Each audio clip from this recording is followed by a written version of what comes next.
அடிபணிதல் ஆற்றலாகும்.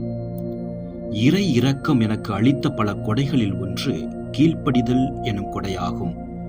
அதன்படி நுழைவு நிலை சகோதரர் ஒருவர் கூட 1 மணி நேரத்திற்கு எனது குழும தலைவராக நியமிக்கப்படுவார் என்றால், சபையில் உள்ள வயது முதிர்ந்த விவேகம் மிக்க ஒருவருக்கு கீழ்ப்படிவது போல இவருக்கும் அதிக அக்கறையுடன் கீழ்ப்படிவேன்.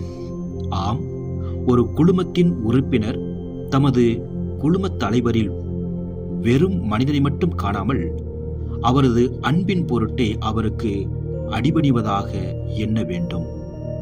புனவெந்தூரின் பெரிய காப்பியம், பிரிவு 6, பகுதி 4.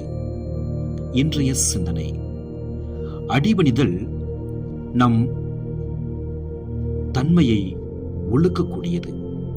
நியாயமான அதிகாரத்திற்கு அடிபணிந்து நல்லதை தொடர்ந்து செய்வது நம் குணபலத்தை காட்டுகிறது.